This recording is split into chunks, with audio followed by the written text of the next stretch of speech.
It's not a comedy club. And if you're opening, it's like you just walk up to nothing. And you got to make something of it. And all the headliner guys would grab you and be like, don't do anything about the room.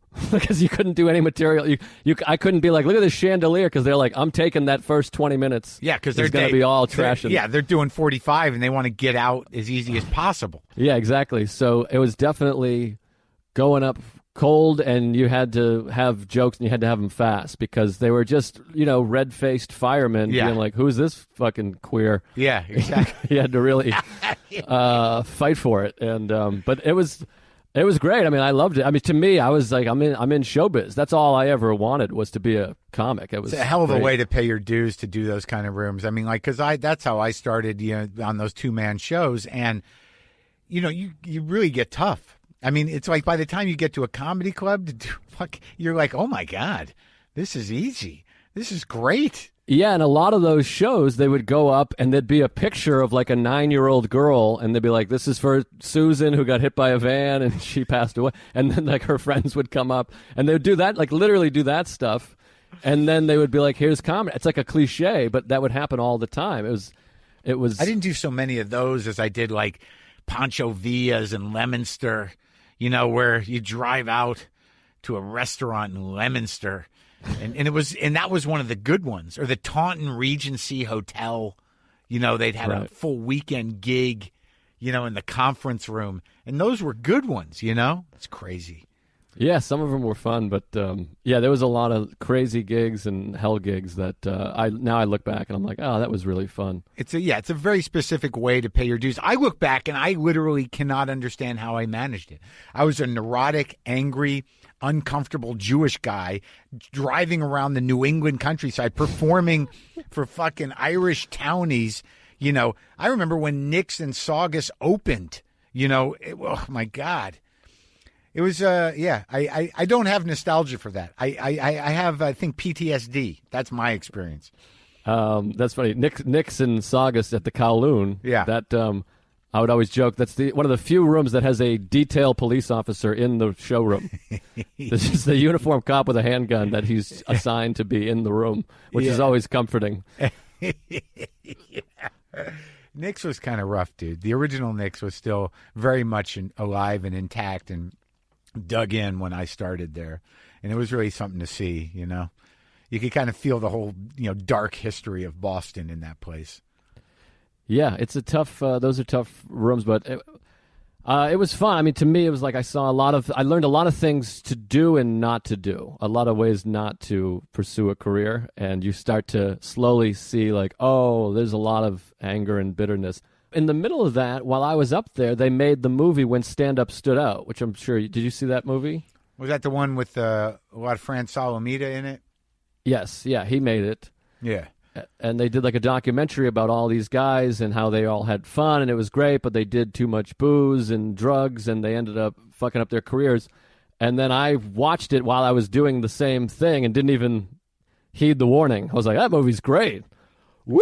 So you just kept going. So you were wait, you're sober? I'm sober now, yeah. So you were a boozy fucking kid? Yeah, I was a big booze kid. Yeah, through my 20s, yeah. Really? Yeah, I really got after it. It was bad. And then you copped to being an alcoholic. Do you do the thing? I do, yes. Oh, okay. Do. So oh shit. So what had to happen for that to go? So like early on when you're doing the gigs in Boston, you're just getting fucked up? Yeah, so like, I mean, a lot of the driving gigs, early on, my first like year or two, I would be like, I don't drink before a show. I thought I wanted to be like this disciplined, And then after a while, you're like, well, I'll have a beer during the show. I was underage for a lot of that, too. I started when I was 18. Yeah. So it'd be more like get fucked up after, and I still had like high school friends that were all the age where you get crazy drunk and stuff. And then eventually I'd drink during the show, and then it became a thing of like, let me see how drunk I can get during the show. It doesn't take too long to get there. And then... yeah, I mean, then I started doing the road, and then the road, of course, that was like, this is like heavenly, because I'm in a hotel or a condo across the street. Yeah, you don't have to drive, and you drink for free, and you can just crawl back to your hotel or your condo. And then it became the thing. And I also had that romanticism of it, of like, that's what you do. I'm like an artist, man. You get fucked up. Like I'm a drunk. Yeah, you did that comic. thing, huh? Yeah, I fancy myself like an Irish. I'm like, Sure. Dylan Thomas. Exactly, yeah. So I thought I was one of those guys, except I wasn't writing any jokes and wasn't going anywhere. Right. So what did your bottom look like? There was a few, like I had things that should have been a bottom. Like, I mean, I've told this story in a lot of podcasts, but one night in New York, I blacked out. I was a blackout guy, and I ended up shitting in a girl's bedroom, like on her floor, and urinating also. Oh, that's great. Like in the middle of the night? Yeah, like actually, it was actually like in the morning, which is strange. So you thought you were in a bathroom, probably. I thought I was in the bathroom. I think. I mean, I have to presume because that wasn't my sense of humor. Right. So, no, I remember when I was drinking, I once peed on the floor in the bedroom, and I was pretty sure I was in the bathroom, but I wasn't. Yeah, it was that kind of deal. And the women, it was two girls that were living there. They had already left for work, which I didn't realize because when I woke up and realized what I had done, I texted them and I was like, "Oh my God, I'm so sorry." And they were like, "No problem, you were fine. It was funny." And I was like, man, these fucking girls party. And then I was like, Jesus. And then I happened to be going to Seattle the next day. I mean, it's a crazy story. I was going to Seattle the next day for the Seattle Comedy Festival, which is a month long. Yeah. And I ended up missing my flight because I was so fucked up. And I flew across the country with like shit on my pant leg and the whole thing. And when I landed and turned my phone back on, I had a text being like, we had no idea what you were talking about. This is crazy. You're a piece of shit. And then I was like, oh, that's more like it. Yeah. That seems like a more better response. You didn't even clean it up?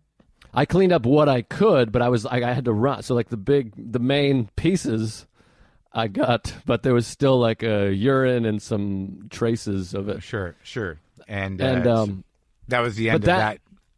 No, that's what's crazy. That still didn't end it. I remember landing in Seattle, and I was like, I got to take a break from drinking. And I was like, well, I'm not going to stop drinking, so I might as well drink tonight. And I kind of kept going. So it was kind of one of those bottoms you just kind of, I'll just hang out down here for a while. Yeah, sure. And then I took a couple swings at it. When I first moved to New York, I had some days, 20 days, and then... You going to meetings, though? I did a couple times. So you moved to New York, but you were going at it in Boston. When did you move to New York? How far in? Like, when did that start? I moved in April of 2007, so I was about 7 years into comedy when I moved to New York. To Astoria? Yeah, I just kept going and getting, and I would drive back all the time because I showed up to New York. I was opening for DePaulo on the road, and I had opened for Dane Cook in these big spaces, and I was friends with Colin Quinn, and I knew Dave Attell. And so when I showed up, I thought people were going to be really excited that this guy who knows Nick DiPaolo and Colin Quinn just came to town, How do you know Colin? I knew Colin just through a gig. I opened for DiPaolo, and the two of them had a gig, and I met him through that. And then somehow I knew he was similar to me in that fashion, so he's been very helpful to me in my sobriety. Oh, yeah. It's interesting because I did the I like when I watch guys, especially guys I don't really know from New York, because New York is so incestuous and insulated comedically that like any generation I can kind of see some of the influences. So it's always, for me, it's always fun to play like who got into this guy's head. Right. And I definitely identified Colin in you. Oh, well, that makes me feel good. I mean, hopefully not to the point that I sound like him, but no. There's like a slight, on a couple of jokes, there's a slight turn that I'm like, what is that? Like, oh, that's sort of a Colin-y thing, and which is it's not bad. No, there's definitely moments. I mean, I don't know if you still have that or maybe not, but I'll write a joke and be like, you write it in your voice and you do it, and I'm like, there's a moment where I'm like, how did I come to that? And I'm like, that's this Colin joke. Right. Or that's this DiPaolo bit. Sure. Or this is that Carlin thing. One of the first gigs I ever did, I opened for Nick DiPaolo. And he's like my age.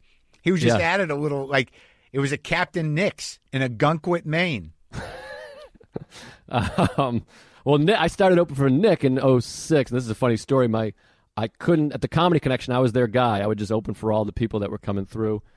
And I was supposed to open for Nick, and I couldn't do the Thursday because I had some private gig. And so this other guy filled in that night. And evidently that guy was in the green room with Nick, and he said, hey, how long you been doing comedy? And Nick said, shut up. We're not girls. We don't have to force a conversation. He's like, you can just sit there.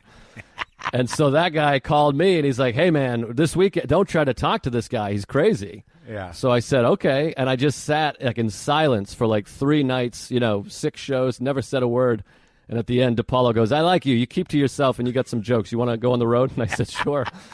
And so for like a year, I just would travel all over with Nick just silently. And eventually we started, having arguments and fights and, in love. But yeah. Yeah, that was like extremely helpful that the guy was like, don't be yourself with him. Don't talk to the monster. Yeah, but yeah. So yeah, I mean, he was like a big influence comedically. Yeah, as well. Sure. But well, that I can definitely see that. So then you got sober for good. It stuck when? How many times? 2012. So what happened that time was just the same thing, lingering around, knowing like I knew very early in my drinking that I was like, this I don't think I'm supposed to be. This isn't how other people are drinking, Yeah. And I always kept friends that were older and married, so I always had that thing. I'm not as bad as that guy. Right. I was one of those guys, and then I tried a couple times, and so I knew about the thing and everything, and I started dating my now wife, and she's 11 years sober today, as a matter of fact. Oh. She had a couple years, and she was willing to date me, and so I kind of got closer to it that way, and but kept drinking the way I was. And it wasn't until like Christmas 2012, and my brother-in-law, his father had just passed, and like days earlier, and I was making jokes about it to him. And I just remember him being like, "What are you doing, dude?" And having that shame of you were kind of drunk. I was drunk and kind of because something you think you're being funny or whatever. Yeah, sure. And I remember him being like, "What are you doing?" And I was like, "I don't know, man. I don't know." And worse than like shitting in a girl's shoe and fucking hating myself and getting herpes was just somebody I love being like, "Dude, what is this?" And just being like, "Fuck, yeah, I don't know. I'm sorry." That was what did it. The insensitivity.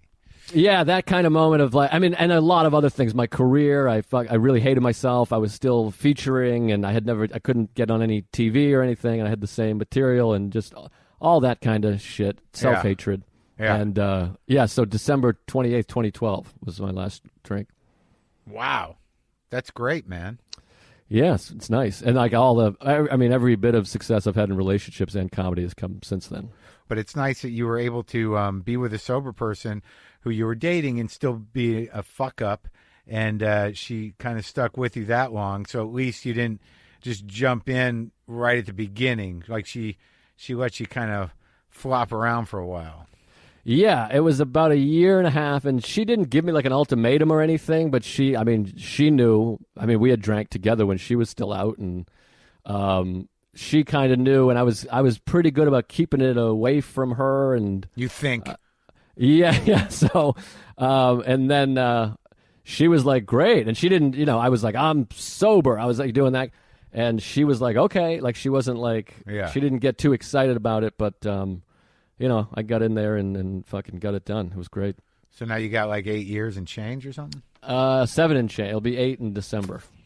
And that's great, man. That's so fucking good. It's better, right? Yeah, I love that's it. Why, that's why, like, for some reason, like, because, like, I watched you, and, like, I know the difference between, a guy that came up the right way in stand-up comedy clubs doing the real deal and, like, alt people. And, you kind of look a little alty at first, and then I'm listening to you. I'm like, this guy's got teeth, man. What the fuck is he about? Like, and this is now, it's, it all comes to, into clarity here, Oh, you came up with the old timers with the old monsters, and there you go. You were a little monster yourself, and look at you. Yeah, I mean, well, thank you, I appreciate it. But that to me was comedy in Boston. So when I started, was killing. I mean, that to me, that was what people in Boston valued more than anything. I mean, sometimes to a fault, But that was the most valued thing for the first 6 or 7 years I was doing comedy, was crushing. Yeah.